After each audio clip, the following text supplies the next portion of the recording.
being on the youth team, there were definitely many years when our training wasn't that structured, but I think one year in particular stands out to me, and that's 2015. I was 18 at the time, and I got a really structured training plan from one of my coaches, Noah Bigwood. I stuck to it, and I had a lot of fun sticking to it. There were days when I showed up and I wasn't excited to train or climb, but then by getting through it, it gave me a sense of accomplishment. And from that season, I learned that there is a balance to listening to your body and to your motivation and pushing through it at sometimes. I'm curious what you've observed from other competitors. Are most of the people showing up at the Olympics, do you get a glimpse into their preparation and what their training looks like? And are most of them training every day, or is there this kind of broad spectrum? Unfortunately, I don't. I don't talk to them much about their, like, you know, the real details of their training plan. Yeah. I remember watching a video about Jan Hoyer that's many years old, and he talks about how he only trained at the time. He only trained like 15 hours a week or something, and that was really low. Well, I'm laughing because for most people listening to them, that's probably a mind-blowing amount of training. But oh, really? Okay. you know, that's yeah. Yeah. So, but I hear you. I hear you. World Cup standard, 15 hours a week is pretty low. That's you know, maybe one double session, or maybe just 5 3-hour sessions in the gym. Do you know what would be more typical?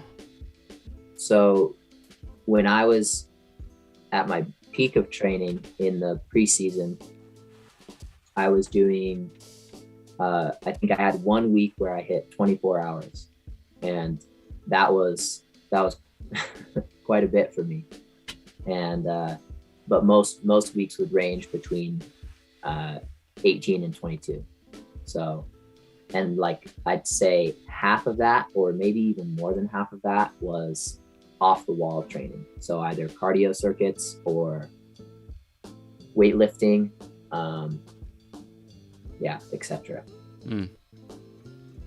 And I kind of get the feeling that it's just hard for me to imagine anybody training more than 24 hours a week, other than maybe, like, it seems like Adam Ondra had that one training cycle when he was first being coached by Patchy, where he was doing double sessions like almost every day. So that must have been fucked. Yeah, I mean, 24 hours, so 4 hours a day, 6 times a week. I mean, that really blows my mind. The most important thing for me is to have rest days, or even double rest days within the week. I can't train 6 days a week. I need to have, you know, usually 2 days and then a rest day, sometimes 3 days and then a rest day or 2. So that 24 hours is broken into like 3-hour session in the morning, 3-hour session at night, and then 4 of those dispersed throughout the week, or sometimes just a single 3-hour session per day. I would love to get into some of the nuts and bolts of it. And usually I'm interested in asking people about their training because I want to apply it to my own climbing. And in this case, I don't think any of it's going to be relevant at all. I just think it's really interesting, and I think people will want to hear about it. I remember you saying that your approach or your prep changed quite a bit from trying to qualify for the Olympics versus once you were actually preparing for the Olympic competition. Can you elaborate on that? I think that leading up to qualifying, it was such a busy season that it was hard to like really peak for one single event, especially when we had multiple chances to qualify throughout the year. So my preparation to try to qualify for the Olympics was, we definitely had some pre-World Cup season training in the winter/spring, and then we did a full season of World Cups, where you're just really trying to maintain your strength. So that's mostly climbing based workouts, and we would try to focus on, I think for me, mostly bouldering with good chunk of sport just to keep that fitness, and then 1 or 2 days a week of speed. We kind of just tried to maintain that / maybe build it a little bit in preparation for the World Championships.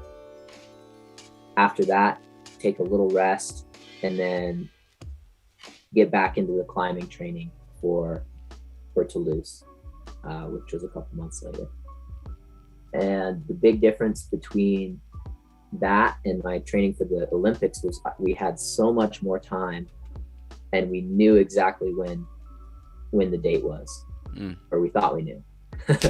After it got postponed, then we really had a lot of time, and we really knew what we were doing.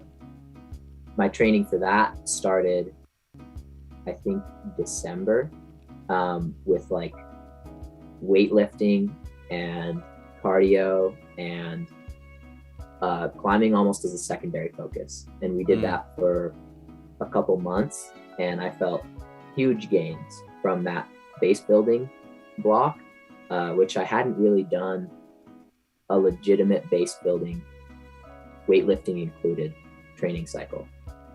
And I think that just set me up for success early on in the bouldering World Cup season. I think I still need to make improvements in how I maintain that strength throughout the season, maybe with some more lightweight lifting mixed in there, or maybe just more intense climbing training sessions mixed in between the comps. It's scary to go hard on your training mid-season because you don't want to be tired for the competitions. And for people listening, how far apart are they typically? Is it like every weekend, every other weekend? Typically they are, I'd say 3 to 4 weeks apart. Okay. Sometimes they kind of stack up to be like every weekend or every other weekend. There's 3 lead competitions that are always back to back weekends in Europe. So, but that's pretty unusual. Do you do any targeted training for outdoor projects, or have you, as these goals and routes have kind of like, as you've stumbled into them, I guess, along the path? Or do you just train for World Cups and then that translates to the rock? I've never done any like specific training for outdoor goals. I've always kind of trained like on the Grand Illusion. I trained for the Grand Illusion by climbing on the Grand Illusion, which is, and it's such a unique boulder in that sense that you can actually just do big links in that roof, and it'll give you a full body fatigue, and you'll come back stronger the next day. I guess maybe the only exception is currently I'm training a lot of sport climbing.